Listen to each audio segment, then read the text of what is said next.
This is CNN Breaking News. We're following breaking news on the threat of another government shutdown just 4 days from now. This hour, President Trump is on his way to El Paso, Texas, to rally support for his wall and to try to blame Democrats for a new holdup in talks on border security. As negotiators are expected to resume talks up on Capitol Hill this hour, the partisan divide over immigration remains deep.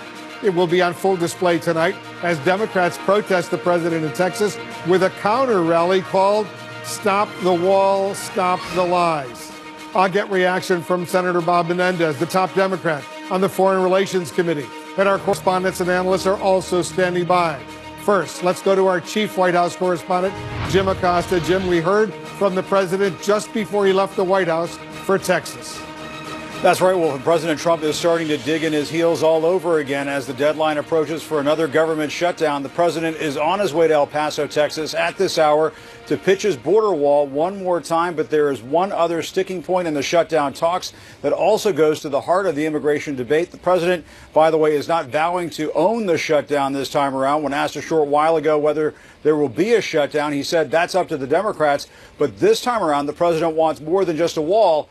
He wants beds. With just 4 days and counting until the government runs out of money again, President Trump is looking to escape any blame this time around and pointing the finger at Democrats. Now, we need a wall. We can call it anything. We'll call it barriers. We'll call it whatever they want.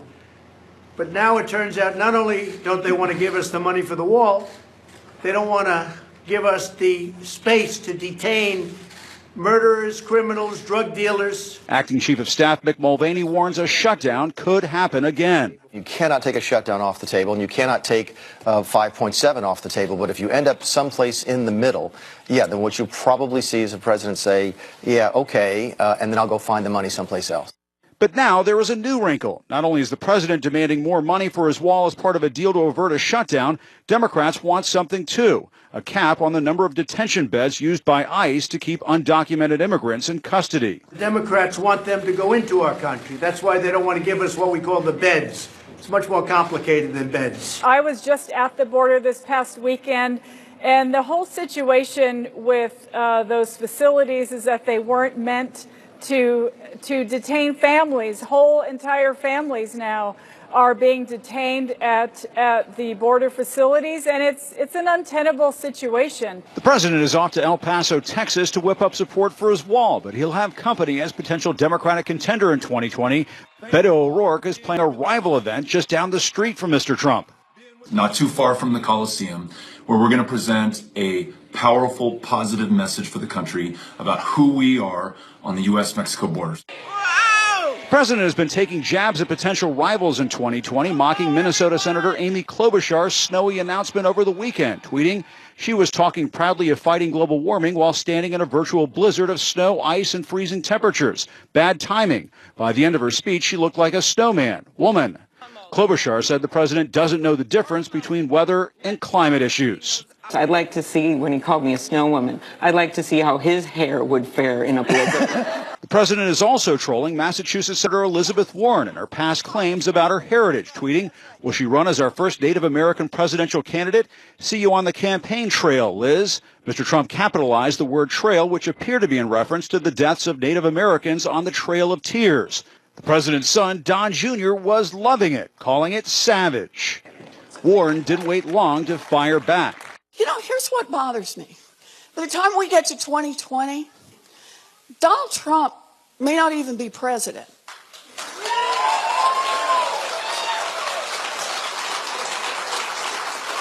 In fact, he may not even be a free person. The president is also defending how much time he spends on the job after leaks of his schedule to Axios, showing he's spending hours in the residence on executive time. As he tweeted, "No president ever worked harder than me, cleaning up the mess I inherited." With the government closing in on another shutdown, Mr. Trump is asking Democrats to lighten up, tweeting, "Loosen up and have some fun." A top official with Immigration and Customs Enforcement, the agency known as ICE, held a conference call with reporters earlier this afternoon and blasted any notion that there should be a cap on the number of detention beds for immigrants coming into their custody. But Democrats worry the White House has moved way beyond law enforcement concerns and is simply trying to use ICE to round up law-abiding people who pose no threat to their communities.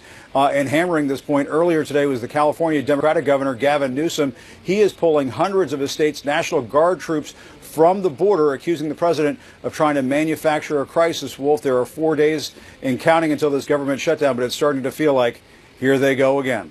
Wolf. Yep. Let's hope they can resolve this. Jim Acosta, thank you very much. Let's get some more now on the shutdown negotiations that are underway behind closed doors up on Capitol Hill right now. Our senior congressional correspondent, Manu Raju, is joining us. Manu, top negotiators, they're planning to work through the evening. What are you hearing?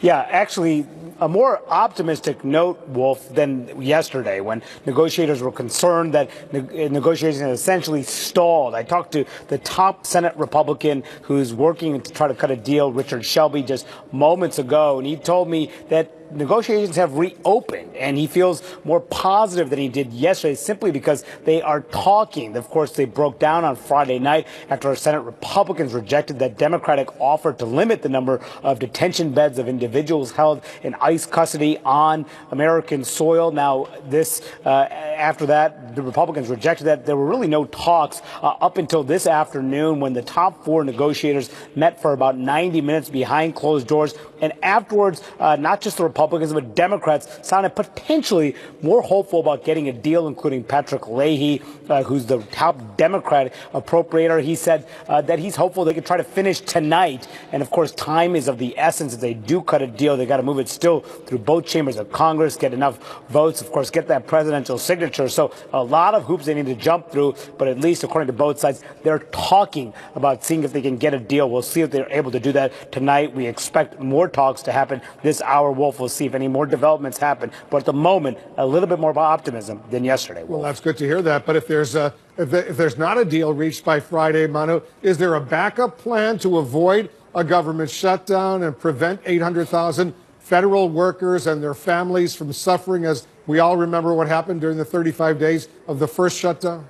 It's unclear at this point. I asked that question directly to Richard Shelby if there will be a short-term stopgap measure to keep the government open. He said, I don't think so. I hope not, meaning they hope to get a deal and not resort to that last-minute effort. But it remains to be seen. All of this has to be negotiated. Of course, big question about whether the president tries to declare a national emergency and try to fund his border wall. That would open up a whole range of political and legal questions going forward, but that remains an option as well. So still a lot needs to be negotiated to avoid that shutdown. It's still very possible there's another government shutdown, but negotiators now fervently trying to avoid that, Wolf. Let's hope they can avoid it. Manu, thank you very much. Manu Raju on Capitol Hill. Joining us now, Senator Bob Menendez. He's the top Democrat on the Senate Foreign Relations Committee. Senator, thanks so much for joining us. Good to be with you, Wolf. So as you know, the president is continuing to call for a wall, even if negotiators can reach a deal, and they're working obviously very hard to come up with some sort of compromise. Do you believe the president will accept it?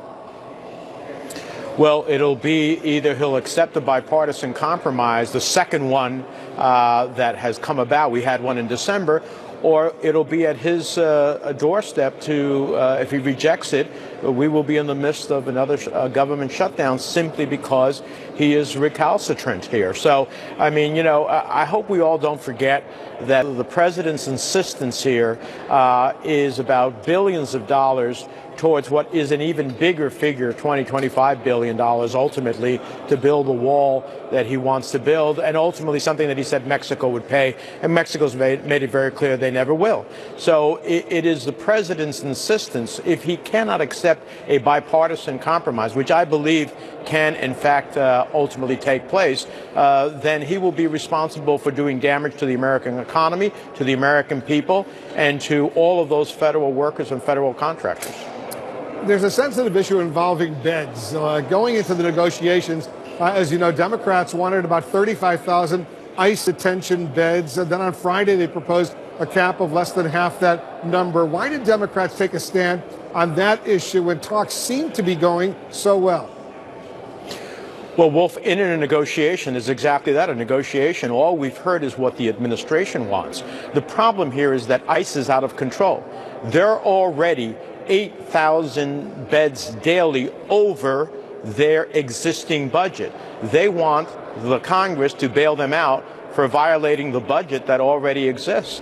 So the bottom line is that we cannot go on a path in which ICE and the Border and Customs Department is already bigger than all of the other federal law enforcement entities together, FBI, Secret Service, alcohol, tobacco, and firearm.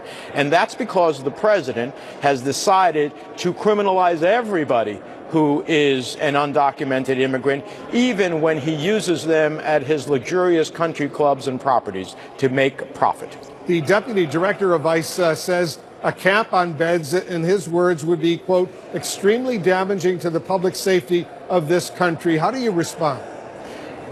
The reason that they are already 8,000 over their budgeted amount, so they're violating the budget, is because of the president's zero tolerance policy that has turned everyone, regardless of their record, into a criminal. For example, if you cross the border undocumented, he has now made you a criminal. He is creating that problem by turning people away who legitimately seek asylum. If a person has a driving while under the influence violation, he is now making that, saying that that's a criminal. What we have seen in the past under, for example, President Obama, that violent criminals, yes, we want to see those persons not only arrested and detained, we want to see them deported.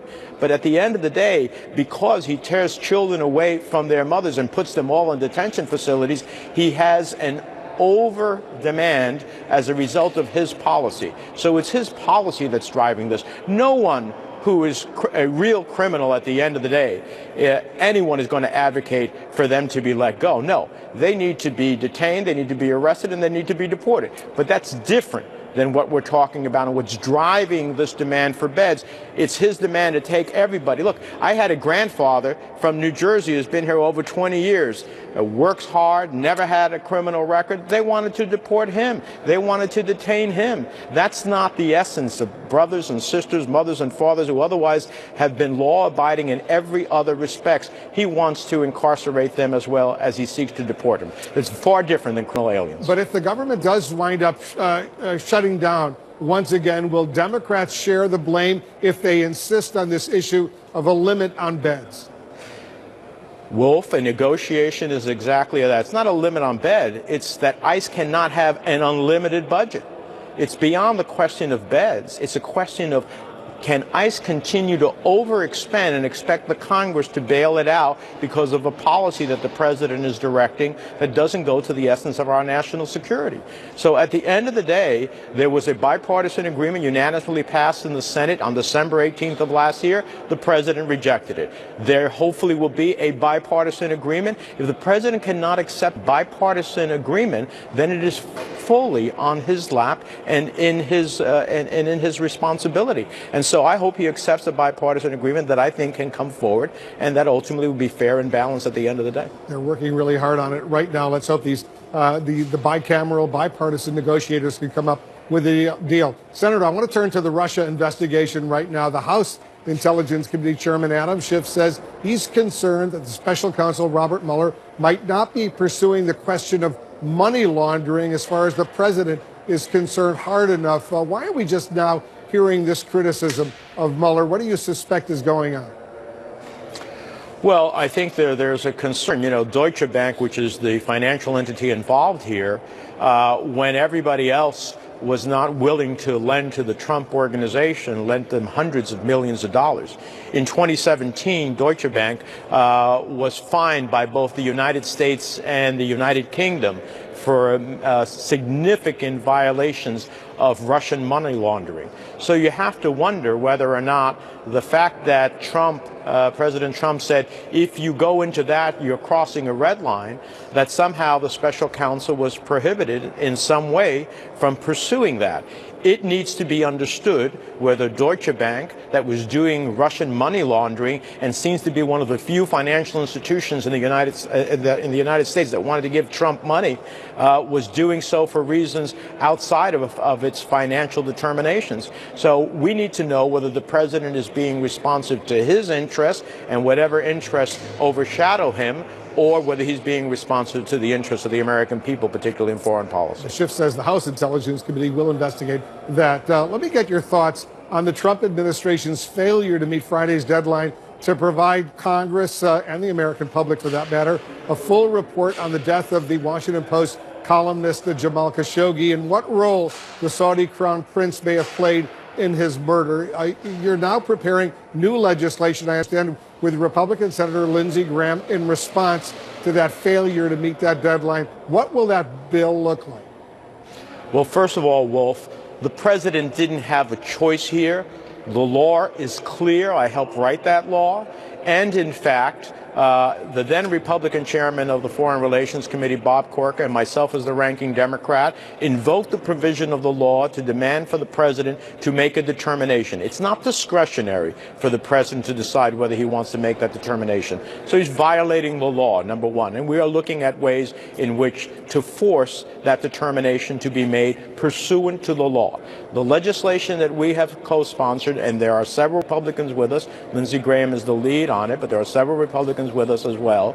The Saudi Arabia Accountability and Yemen Act would do a series of things. It would deny a series of arms sales to Saudi Arabia. It would impose sanctions on those who are in the midst of the Yemen conflict, both those who are supporting the Houthis and those who are denying humanitarian aid. And specifically, as it relates to Khashoggi, it would insist on direct sanctions on those individuals who are ultimately found to be responsible for Khashoggi's murder. And from everything that I have seen, it is very clear to me that the Crown Prince was intimately engaged in that murder. So at the end of the day, the president may seek to avoid that responsibility. The Congress will put his feet to the fire. I'm glad that we have broad bipartisan support in this legislation, and I look forward to putting a vote on the floor of the Senate, because we cannot just simply allow the indiscriminate killing of a journalist to ultimately go by